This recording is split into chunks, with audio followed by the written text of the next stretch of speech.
Na Amazônia, o encontro dos rios Negro e Solimões atrai turistas de todo o Brasil. Conta a lenda que as águas não se misturam porque foi ali que o líder indígena Juricaba se atirou para a morte, pelo desejo de libertar seu povo do domínio dos colonizadores.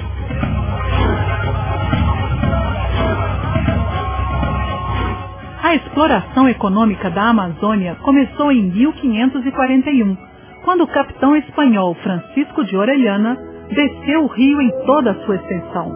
Ele foi o primeiro a desvendar as riquezas do lugar e enviou relatos de seu achado à Europa. Assim, a cobiça se espalhou. Portugal, França, Holanda e Inglaterra passaram a organizar expedições para invadir e explorar a região. Para facilitar a dominação dos indígenas e forçar a ocupação, os colonizadores deslocavam as tribos à força para lugares distantes. Era o chamado descimento.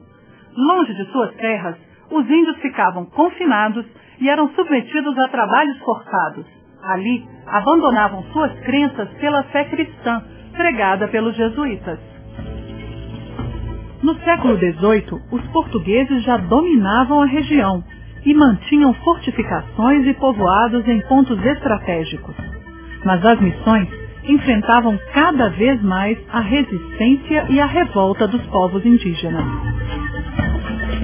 Em um afluente do Rio Negro, havia a grande aldeia da tribo Manaus. Ali vivia o corajoso guerreiro Ajuricaba, filho do cacique Uiuiebene. O jovem era belo e forte. Seu nome vinha das palavras indígenas Ajuri, que significa ajuntamento, e Caba, como é conhecido o marimbondo. O que eu posso dizer, o povo Manaus esteve na região hoje Manaus, né? Antigamente chamado por nós como Dia Canenavi.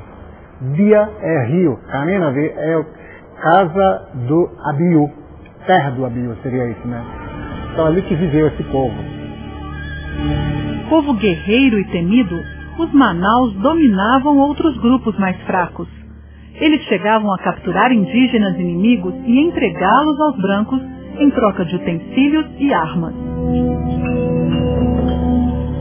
Com a morte de seu pai, Ajuricaba tornou-se cacique e passou a combater os colonizadores, a escravização e a exploração que eles promoviam.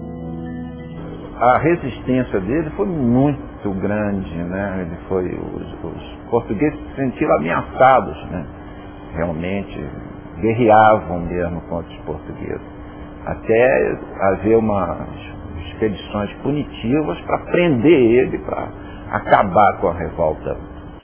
Em 1723, indígenas comandados por Ajuricaba atacaram uma tropa vinda de São Luís. Tão logo soube do ocorrido, o governador do Maranhão e Grão-Pará pediu reforços a Portugal.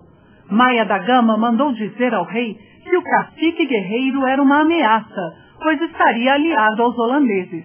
O cabo Belchior Mendes de Moraes foi enviado de Lisboa e seguiu para a região do Rio Negro com seus soldados. Mas nem assim foi possível conter Ajuricaba.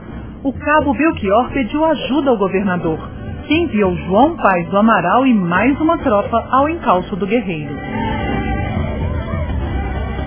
Líder de grande carisma, Ajuricaba conseguiu unir várias tribos na Confederação do Rio Negro para impedir a dominação portuguesa na região. Estrategista, o cacique criou uma vigilância permanente para dificultar o acesso inimigo desde o Baixo Rio Negro até o Rio Branco. Toda a região ficou sob o comando de Ajuricaba. Os ataques se estenderam durante anos. Finalmente, Belchior Mendes pediu mais reforços. Lembrando-se de uma lei de abril de 1655, que já havia até sido revogada, declarou a chamada Guerra Justa. Essa lei justificava qualquer ação ofensiva contra os indígenas. Os ataques de Ajuricaba eram motivo suficiente para a guerra. A Guerra Justa, inclusive, tem o selo papal, né, junto com o rei, né? A Guerra Justa era, quer dizer, se os índios atacassem os portugueses, era justo que os portugueses atacassem, quer dizer, uma maneira só de opinião pública, né? De convencer a opinião pública disso. Mas com isso os portugueses atacavam quem não atacava também. Aí era um massacre danado. O que os portugueses queriam era dominar mesmo, escravizar, explorar economicamente, né? Tomar para si o território.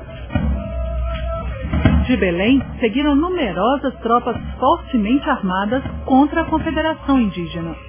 300 malocas foram incendiadas. 15.000 indígenas morreram, entre homens, mulheres e crianças. O jovem Cucunaça, filho de Ajuricaba, que lutava na batalha, foi uma das vítimas. Enlouquecido pela dor, o bravo cacique se lançou furiosamente sobre os inimigos. Assim, Ajuricaba foi dominado. Com ele, outros 300 indígenas foram aprisionados.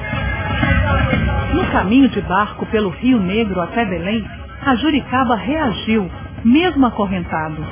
O cacique chegou a ferir os soldados da tropa que o conduzia. Dominado depois de muita luta, o guerreiro atirou-se nas águas do Rio Negro, desaparecendo para sempre. Era o ano de 1728.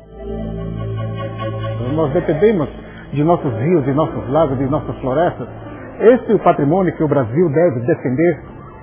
O que temos melhor é o verde, é a natureza, né? Então a Ajuricaba fez isso. Então eu sou um dos Ajuricabas, outros índios são Ajuricabas também. Você também deve ser uma Ajuricaba, né? O povo brasileiro tem que defender o que é nosso. Ajuricaba nasceu livre e jamais poderia se sujeitar à tirania daqueles que escravizavam seus irmãos. Ele é um símbolo de liberdade.